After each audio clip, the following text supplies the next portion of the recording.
పరిస్థితి ఎలా ఉందండి? మీకంటే కొంచెం సమాచారం వస్తూ ఉంటుంది కదా? సార్ ఇప్పటి వరకు ఉన్నటువంటి సమాచారం ప్రకారం అయితే కాళ్ళకి చేతులకి గాయాలైతే అయ్యాయి. అలాగే ఆ బ్లాక్ స్మోక్ పీల్చుకోవడం మూలంగా కొంత శ్వాస తీసుకోవడానికి ఇబ్బంది పడడం మూలంగా తనకి ఈ కృత్రిమంగా ఆక్సిజన్ అందించేసి ట్రీట్మెంట్ అయితే అందిస్తున్నారు. బట్ డేంజర్ అయితే లేదు కానివ్వండి.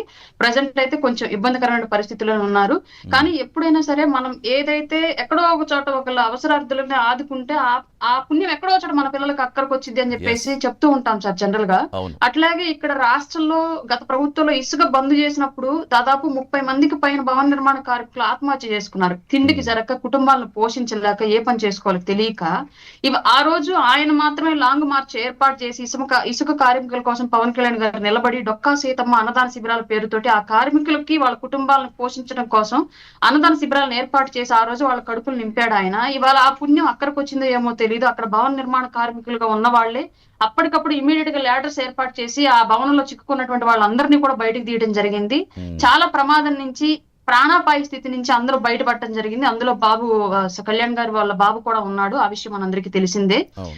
ఏదో అంటే మనం ఎక్కడైనా సరే ఒక మంచి చేస్తే ఆ మంచి తిరిగి ఏదో ఒక రూపంలో మనకి ఎదురొచ్చిందని చెప్పడానికి పవన్ కళ్యాణ్ గారికి జరిగినటువంటి ఈ ఉదంతం ఒక ఎగ్జాంపుల్ సార్. ఆ రోజు నాకెందుకులే అనుకోని ఆయన అనుకోని ఉంటే, హ్మ్. అసలు ఆ విషయం పట్టించుకోకపోయి ఉంటే అప్పుడున్నట్టు ఆ ప్రభుత్వం ఇసుకని తీసుకురావడానికి ఇంకా ఎన్నాళ్ళు లేట్ చేసేది, ఇంకెంతమంది ప్రాణాలు పోయి ఉండేవి తెలియదు, ఎంతమంది ఆకలి పేగులు తలమటించే వాళ్ళు తెలియదు. హ్మ్. కానీ ఆ రోజు వీళ్ళు నా బిడ్డలు అనుకొని పవన్ కళ్యాణ్ గారు ఆ కార్యక్రమం చేపట్టారు కాబట్టి ఇవాళ అట్లాంటి వాళ్ళ చేతుల ద్వారా ఆయన బిడ్డ రక్షించబడ్డాడని చెప్పుకోవడానికి ఇది ఒక ఎగ్జాంపుల్ సార్. డెఫినెట్‌గా అంటే మనకి సింగపూర్‌కి 2.5 అవర్స్ డిఫరెన్స్ ఉంటుంది కాబట్టి మార్నింగ్ స్కూలు ఓపెన్ కాగానే జరిగినట్టుందండి అది. అప్పుడు మనకు తెలిసినప్పటికీ ఆ విషయం కన్ఫర్మేషన్ అవునవును. జరిగింది. అవును అవును. సార్. స్కూల్ ఓపెన్ కాగానే అవును సార్. అగ్ని ప్రమాదం బాగా అంటే జరిగినట్టుంది. బాగా కంజెస్టెడ్ ఏరియాలోనే ఉంది ఆ స్కూల్ కూడా. అవును. టొమాటో అనేటువంటి ఒక హ్మ్. చిల్డ్రన్ స్కూల్లో థర్డ్ ఫ్లోర్ లో ఉన్న దాంట్లో only cooking short classes circuit లేదా నేర్పుతారు. ఇంకేదైనా ప్రమాదం అనేది మనకు తెలియదు. ఇన్వెస్టిగేషన్ తర్వాత మనం డిక్లేర్ అవును. చేసుకునే అంశము. యెస్. యెస్. కానీ జరిగిన వెంటనే కూడా ఒక బ్లాక్ స్మోక్ అలుముకోవడం వల్ల ప్రమాదం ఇంకా తీవ్ర స్థాయికి వెళ్ళిపోయిందని చెప్పేసి ఉన్నటువంటి సమాచారం సార్.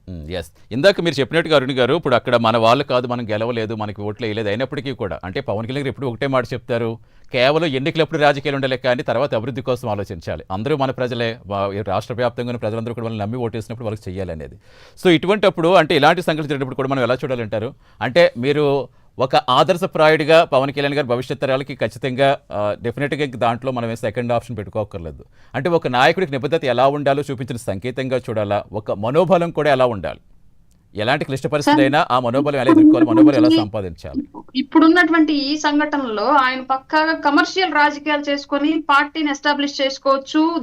ధనపరంగా కార్యకర్తలు ఆయన ఎదగచ్చు. ఎందుకంటే నెక్స్ట్ ఎలక్షన్ కి రెడీ అవ్వచ్చు అన్న కాన్సెప్ట్ లో. మ్మ్. కానీ ఇవాళకి కూడా పార్టీ అనే విషయాన్ని పక్కన పెట్టేసి ప్రజలు అనే విషయాన్ని మాత్రమే ప్రథమ ప్రయారిటీలోకి తీసుకొని అందులో ఎస్పెషల్లీ వెనకబడినటువంటి ప్రాంతాలు, వెనకబడినటువంటి వర్గాలు మాత్రమే ప్రధాన ఎజెండాగా చేసుకొని. ఎందుకంటే 70 ఏళ్ళుగా సార్, 70 ఏళ్ళుగా ఎంతమంది నాయకులు వచ్చారు, ఎన్నో పార్టీలు అధికారంలోకి వచ్చాయి. కానీ వాళ్ళకి కూడా కనీసం తాగడానికి అవి మౌలిక సదుపాయాలు అంటాం వాటిని మనము. అవి లగ్జరీస్ కిందకి రావు, పూర్తిగా నిత్య అవసరాల కిందకు వస్తాయి. అవి వాటర్, రోడ్లు, డ్రైనేజెస్, ఇవన్నీ కూడా సాధారణమైనటువంటి విషయాలు.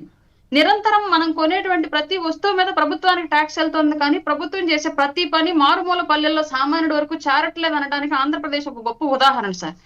ఆ ప్రాంతాలకు ఇప్పుడు పవన్ కళ్యాణ్ గారు ఏ ప్రాంతాలు అయితే పర్యటిస్తున్నారో వాళ్ళకి అసలు నాగరిక ప్రపంచంతో ఎలాంటి సంబంధాలు ఉండవు. మీరు ఇంకొక విషయం కనుక ఇప్పుడు ప్రస్తావించుకోవాల్సి వస్తే మనం క్లియర్ గా అరకు కాఫీ, అరకు ప్రొడక్ట్స్ కి వాళ్ళ పవన్ కళ్యాణ్ గారు బ్రాండ్ అంబాసిడర్ కాబట్టి ప్రతి చోట ఆ విషయాలను ప్రస్తావిస్తూ ఒక పబ్లిసిటీ క్రియేట్ చేస్తున్నారు ఆ విషయాలకి. ఎందుకంటే ఇవాళ మార్కెటింగ్ లో ఒక స్ట్రాటజీ ఉంది. ఆర్గానిక్ ప్రోడక్ట్స్, సహజ సిద్ధమైన ప్రోడక్ట్స్, మనం రెగ్యులర్ గా కొనేటువంటి ప్రోడక్ట్ కన్నా 3 times ఎక్కువ కాస్ట్ ఉంటుంది మార్కెట్ లో. మీరు ఏ పెద్ద మల్టీప్లెక్స్ కి వెళ్ళినా, ఏ పెద్ద మల్టిపుల్ మార్కెటింగ్ కాంప్లెక్స్ కి వెళ్ళినా జనరల్ గా తయారైనటువంటి ప్రోడక్ట్ అలాగే సహజ సిద్ధమైన ప్రోడక్ట్ కి మధ్య వ్యత్యాసం చూసుకుంటే డబుల్ అమౌంట్ చేంజ్ ఉంటుంది. కానీ అది ఎక్కడి నుంచి వస్తుంది? ఆ గిరిజన గ్రామాల నుంచి, ఆ గిరిజన ప్రాంతాల నుంచే వస్తుంది. కానీ వాళ్ళ పరిస్థితి ఏంటి అక్కడ?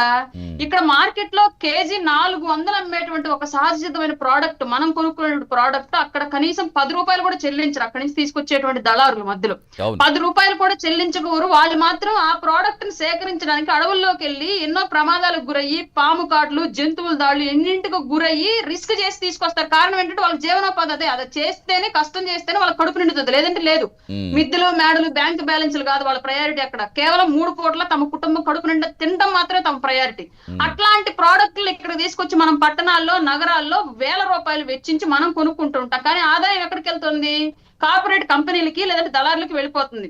ఈ విషయాన్ని పవన్ కళ్యాణ్ గారు ఎస్పెషల్లీ గ్రహించారు కాబట్టి ఇవాళ గిరిజన గూడాల్లో సేకరించేటువంటి ప్రతి ప్రోడక్ట్ కి మార్కెట్ వాల్యూ పెరిగేలాగా ఆయనే సొంత బ్రాండ్ అంబాసిడర్ గా ఏర్పడి ఆ ప్రతి రూపాయి కూడా ఆ గ్రామాలకే చెందాలి, ఆ గిరిపుత్రులు అభివృద్ధి చెందడానికి ఉపయోగపడాలి. అలాగే వాళ్ళు సేకరించినటువంటి ఆ వస్తువులని మార్కెట్ చేసుకోవడానికి రహదారులు అనేవి ఇంపార్టెంట్. మెయిన్ రహదారులు అనేవి ఇంపార్టెంట్ కాబట్టి ప్రత్యేకించి గిరిజన గూడాలకు దారులు అనేవి అవసరం అని చెప్పేసి, అలాగే తాగడానికి నీరు. ఎందుకంటే డయేరియా లాంటివి ఒక్కసారిగా ప్రబలితే గిరిజన గూడాల్లో సరైన వైద్యం కూడా అందక వందలాది మంది చచ్చిపోతుంటారు. ఆ విషయం బయట సమాజానికి బయట కూడా తెలియనిరు ప్రభుత్వాలు, ఎందుకంటే వాళ్ళ యొక్క అలసత్వం అని చెప్పేసి ప్రతిపక్షాలు హోరెత్తుతాయి కాబట్టి.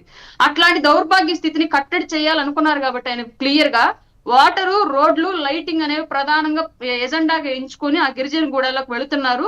అక్కడ ఉత్పత్తుల్ని గ్రామాల్లో నుంచి తీసుకొచ్చి నగరాల్లో అమ్ముకుంటే గానీ వాళ్ళ ఆర్థిక పరిస్థితి మెరుగుపడదని చెప్పేసి గ్రహించారు కాబట్టి ఆయన ఇప్పుడు ఆ బ్రాండ్ అంబాసిడర్ కూడా ఆయనే ఉన్నారు. పవన్ కళ్యాణ్ గారు. తరతరాలుగా చూస్తున్నాం ఆ డోలీ మూతకు సంబంధించి అసలు ఎన్ని తరాలుగా చూస్తున్నాడు. ఎంతమంది నాయకులు వచ్చారు, ఎన్ని ప్రభుత్వాలు మారాయి, ఎంతమంది వచ్చారు, కానీ ఎక్కడ మారింది? ఎప్పటికప్పుడు మీడియాలో మాలాంటి వాళ్ళు చెప్పడం, మీలాంటి వాళ్ళు వచ్చి దాని మీద మాట్లాడడం, ఇదే జరుగుతుందే తప్పించే సమస్య పరిష్కారం అనేది ఎక్కడా లేదు. మీరు చెప్పినట్టుగా ప్రాంతం అభివృద్ధి చెందాలంటే రవాణా ముఖ్యం. ఆ రవాణా సరిగ్గా డోలీ మూతలు తప్పుతాయి, అన్ని తప్పుతాయి.